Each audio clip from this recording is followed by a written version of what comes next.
गर्ग जी, राधे राधे महाराज जी। महाराज जी, संसार में हम अक्सर देखते हैं कि जो लोग छल कपट या असत्य के मार्ग पर चलते हैं वे बाहरी रूप से अधिक सुखी, सफल और सम्मानित दिखाई देते हैं, और वही जहाँ जो मनुष्य सत्य, निष्ठा और धर्म के पथ पर चलता है उसे अधिक संघर्ष, जिसको मृत्यु दंड दिया जाता है उसकी आखिरी इच्छा पूर्ति की जाती है, नहीं की जाती ना।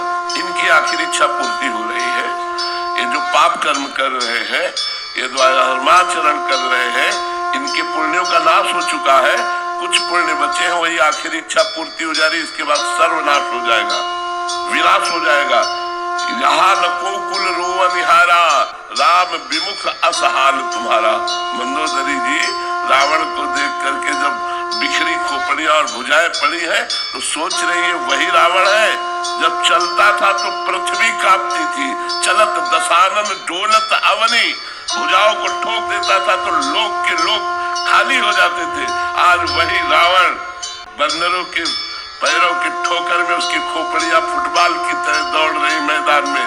तो कहा राम विमुख असहाल तुम्हारा, रहा नुको कुल रोव निहारा। तुम्हारी आखिरी इच्छा पूर्ति की जा रही है। जैसे मृत्यु का दंड देने वाले पूछा जाता तुम्हारी आखिरी इच्छा क्या है, बोले हमको ये खवा दो, ये दिखा दो। अब तो वो खवाया जा रहा है तो देखकर कुछ ये मत मानो कि सुखी है।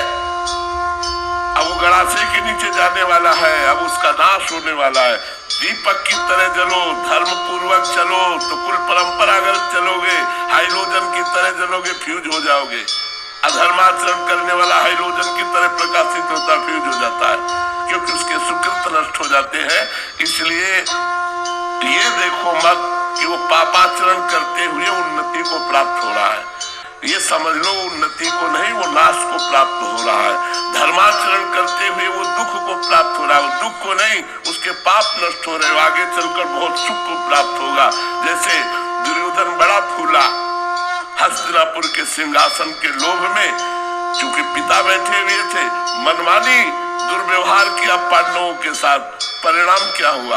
हस्तिनापुर के चक्रवर्ती सम्राट पर महाराज युधिष्ठिर बैठे और एक भी भाई जीवित नहीं बचा, सब मारे गए। अधर्माचरण करने वाला परिणाम में नाश को प्राप्त होता है, और धर्माचरण करने वाला भले दुख भोगे, परिणाम में विजय को प्राप्त होता है, सुख को प्राप्त होता है। ये बात बैठा लेनी चाहिए। अधर्माचरणियों की उन्नति देख करके अधर्माचरण नहीं करना चाहिए कि बड़े सुखी नहीं है, बड़े अशांत, चिंता, भय और शोक से ग्रसित है, और परिणाम में उनका पतन होगा। उनमें विपत्ति और दुख का ऐसा तांडव मचेगा कि वो नष्ट हो जाएंगे। महाराज जी, आप तो सबके हृदय की अंतःकरण की स्थिति को जानते हैं। महाराज जी, ऐसे जनों की अंतःकरण की स्थिति बड़ी भयावह, बड़ी गंदी होती है, बड़ी गंदी होती है। बाहर से नकाबपोश की तरह मुस्कुराते दिखाई देते हैं, हंसते दिखाई देते हैं, अंदर जलते हैं। क्योंकि जब तक चित्त धर्म से नहीं चलेगा तब तक शांति, निर्भयता, सुख, विश्राम ये प्राप्त नहीं हो सकता, कदापि प्राप्त नहीं हो सकता। जीवन भर जलते रहते हो, मरने के बाद नरक में जलाए जाते हैं, नरक में दुख भोगना पड़ता है। इसलिए पाप से डरो, अधर्माचरण से डरो, यही दुख भोगना पड़ता है। नरक की तो बात जाने दो। अवश्य में भोक्तव्यम कृतम कर्म शुभाशुभम, जो शुभ और अशुभ कर्म किए जाते हैं उनका भोग भोगा जाता है।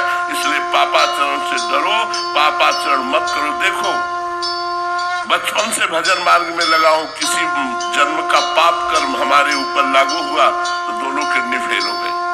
कर्म, भीष्म जी इतने बड़े महाभागवत बाल ब्रह्मचारी धर्मात्मा, 6 महीने बाणों की सैया पर। कर्म अवश्य में भोक्तव्यम, भोगना पड़ेगा। फिर जो पाप कर्म कर रहे हैं उनकी तो बात जाने दो। महाराज जी, परिवार पे भी इसका असर पड़ता है? हाँ, क्यों नहीं, संबंध का तो होता ही है। अगर तुम कोई क्राइम करो तो तुम्हारे पूरे परिवार को प्रताड़ित किया जाएगा।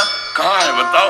यहाँ तक कि रिश्ते नातेदारों के घर भी छापा पड़ेगा, रिश्ते नातेदारों को भी प्रताड़ित किया जाएगा। संबंध का तो दंड मिलता ही है, या संबंध का पुरस्कार मिलता है।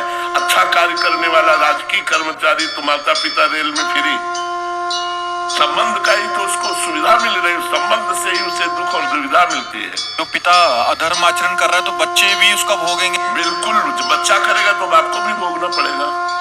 बाप की भी निंदा होगी, उसको भी गालियां मिलेगी, समाज में उसको सर नीचा करना पड़ेगा। चाहे पिता का संबंध गलत हो या पुत्र का संबंध गलत हो, दोनों को भोगना पड़ेगा। अधर्म आचरण से आया हुआ धन भी प्रभावित, पूरे परिवार को शोकित करेगा, पूरे परिवार को शोकित करेगा। और दिखता है गाड़ी बंगला सब बन गया, ये सब बाहरी है, बाहरी है।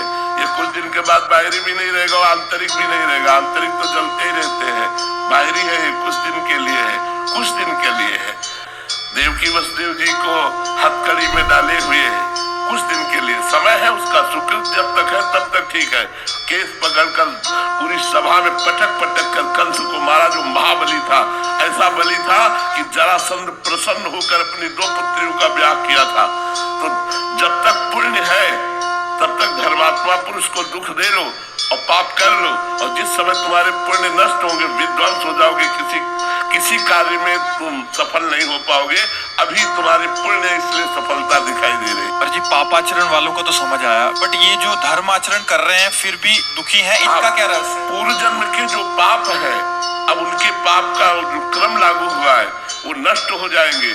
तो पूर्व जन्म के पुण्य और इस जन्म का पुण्य जब दोनों मिलेंगे तो ये सूर्य की तरह प्रकाशित हो जाएंगे, ये परमानंद को प्राप्त होंगे। और पापी पुरुष का वर्तमान में पुण्य खर्चा हो रहा है। जब पूर्व का पाप और वर्तमान का पाप दोनों मिल जाएगा तो ऐसा ब्लास्ट होगा कि सर्वनाश हो जाएगा। और इनके अंतःकरण की स्थिति क्या है? शांत, प्रसन्न, भले दुख में है लेकिन प्रश्न देखो, 12 वर्ष का वनवास, 1 वर्ष का अज्ञातवास पांडवों को मिला, लेकिन साथ में ब्रह्म ऋषियों का संग।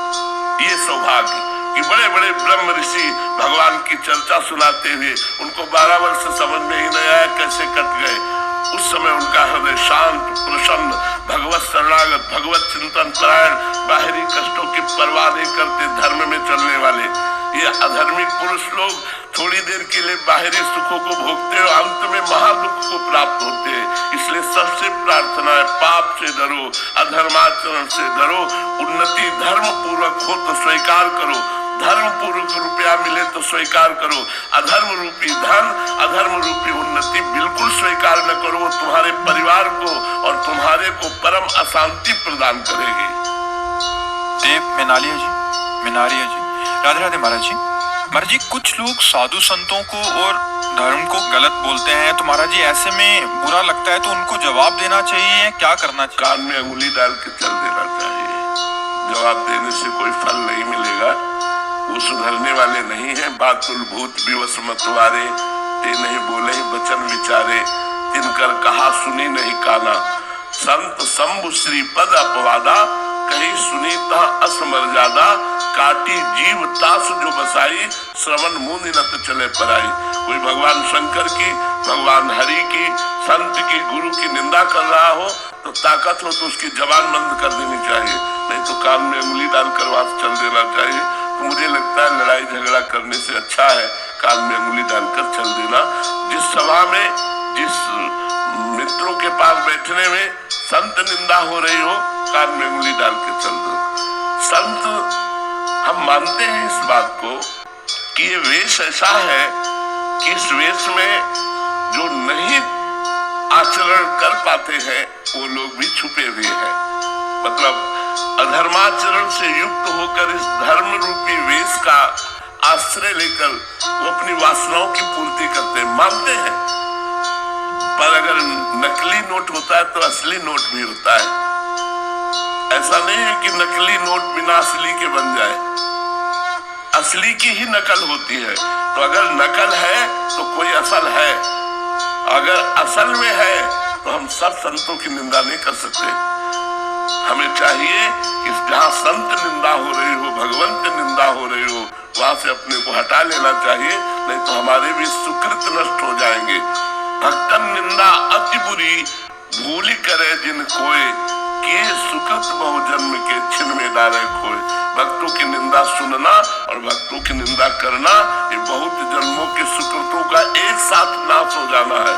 साधु अवज्ञा तुरंत भवानी, कर कल्याण अखिल कहानी।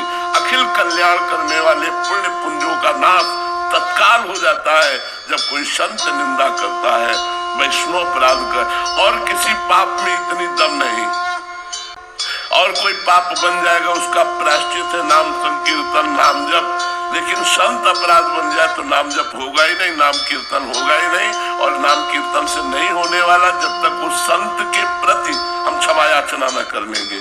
तो हमें चाहिए कि जो लोग माया के द्वारा ग्रसित हैं वो बेचारे हैं। जैसे पागल लोग रोड में कुछ बोलते हैं तो हम लोग ध्यान नहीं देते कि पागल है, ऐसे वो माया के पागल लोग हैं जो भगवान के प्रेमी महात्माओं की निंदा करते हैं, भगवान की निंदा करते हैं। ऐसे लोगों की बातें ही नहीं सुननी चाहिए, वो कोई भी हो। तजिए ताहि कोटि बैरी समझद्यपि परम स्नेही, जाके प्रिय न राम वैदेही। जो भगवान से प्रेम नहीं करते, संतों से प्रेम नहीं करते, ऐसा चाहे जितना बड़ा कोई सगा हो उसका त्याग कर देना चाहिए। तजियो पिता प्रहलाद विभीषण बंधु भरत महतारी, गुरु बलि तजो कंत ब्रज बलितन भेमुद मंगलकारी। प्रहलाद जी ने हिरण्यकश्यप का त्याग कर दिया, तजो पिता प्रहलाद। विभीषण जी ने रावण का त्याग कर दिया, भाई है, बंधु, इतना प्रिय है लगता है, लेकिन विरोध में खड़े होकर के छाती पे गदा मारी, राम विरोधी तू है। भरत जी ने जीवन में कभी अपनी माँ को माँ नहीं कहा, क्योंकि भगवान श्री राम को 14 वर्ष वनवास देने के कारण उन्होंने अपनी माँ का त्याग कर दिया। भगवान वामन को भूमि दान के समय रोका गुरुदेव शुक्राचार्य जी ने, तो आज्ञा का उल्लंघन करके, गुरु आज्ञा का उल्लंघन, गुरु को त्याग करके उन्होंने भगवान को संकल्प किया 3 पग भूमि दान का। गुरु बलि तजो कंत ब्रज बलितन।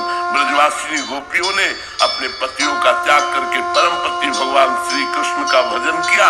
बोले भेमुद मंगलकारी, ये मंगलमय स्वयं और दूसरों का मंगल करने वाले हो गए।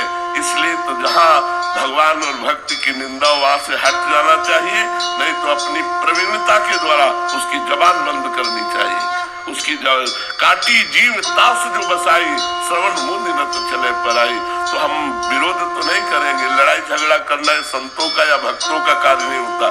कान में उंगली डाली चल दिया, तुम भोगो, तुम्हारा कर्म ही तुम्हें दंड देगा।